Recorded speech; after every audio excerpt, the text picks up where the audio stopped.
to kariwe gi gimi penjo. Nitie bende gimoro ma baby ber lero. Ing'eni kwa wacho ni skill based.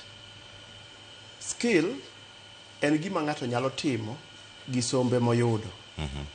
Koro koti alero mana nikech ng'enyne osebedo ka obedo gi kiwacho wach skill to obedo associated gi TVET. Obedo ni TVET en skill. Skill en ng'ata ma gimitimo. Bende kopogre gi wuoyo be inyalo time. Mane skill. Koro skill ni en tenene gima nyaka wawacha koda wache wi jambalariany koda wache ji ng'amo dhi TVET. To koro gima da wacho maduong' kanyo en ni gimoro amora michako ni timo bedie ni nyalo gimoro amora misomo bedie ni nyalo time. Wami ranyisi moro mapiyo kae. Ndalo moko na chung' ne weche mag marketing niluongo nango gi dholuo weche mag mago mag uso kod mag lendo kata mag uso mag lendo na chung' ne kanyo mana e mbalariany ma Zitek kae. To ng'enyne nwatimo ga mana lende TV apani neno sana mano kata chon kane pod wan college. To gi jok mobiro wuoyogo e reception kaka olimowa. Wuoyi moro chieng' moro biro noja ginenega noja kwayo ga tich to ne kichonge. Koro chieng' moro biro na to ng'isa ni bwana ok adwa ni chula. Adwa ni miya karatese ma nyiso malando university flyers waluongo ni flyers posters aseyudo nafas moro showground ma Nairobi mano yudo ndalo showground kike chula in miya karatese gi adhi lando nu university asta abro kelo ni jok ma dwaro gombo donjo e mbalariany ka. Koro wawuok wasekelo ni barupego. Ng'ano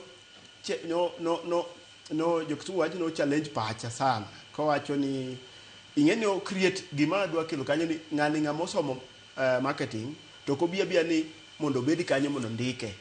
Owacho ni koro odwaro miya solution mag duoko mag shida ma wan go. Modhi molendo mokelo na gino. Donge nwarwake nikech mano ng'amo ng'e gima timo. Koro mane skill. Kod isome TVET kod isome ku mane skill. Koro pogruok en ni kaka koro ng'ama dhi TVET oseng'e ni en ache odhi somo gini to dwano time emomiyo koro gibedo ka yombo jambalariany kapod dwaro wuotho dwaro fees tich moseikre. Lakini kata jambalariany onego bed ni ong'eyo ni gimosomo no nyako ne kako nyalo time ma jopiny morgo ma jopiny bedo ni gidwaro mondo otim gima nosomo. Nikech kane somo no jok mano ong'iyo somo gi e kiwango mopogre king'iyo kami gimoro ranyisi ka koro wawach ni koro wan gi civil engineer mosomo e TVET to mosomo university.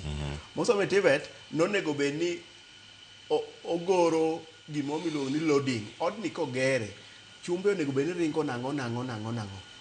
Asto mosomo e TVET nonego bed ni koro gere implemente ni odni no segoro kama koro walose kama. Koro giduto onego bed ni nitie kaka kuma girome to gima duong' ni skill bende timo gima ni somo. Koro kabire wach mar koro ka bende watero jowa mosomo gi. Yes, nafas nitie to nafas ok rom. Ng'eni kiparo kaka 19 na paro ka seche moko go mbaka gi wuonwa ndalo mane indiko gi jomoko indike posta jomoko indiko Kenya Power ne gidhi gimoro niluongo ni labor office mano 1960 something register to i register. Koro in idhi gadhial nimo ka bende nyingi osechopo. Gima maber. Gima maber ne alagi nimo chopo nikech ji ne tin ndalo cha. Mag be koro chieng' ma happy iluongo nying ka intie kanyi kawu. Kendo ka nafas ochako yudre kendo ichak iluongo kamano.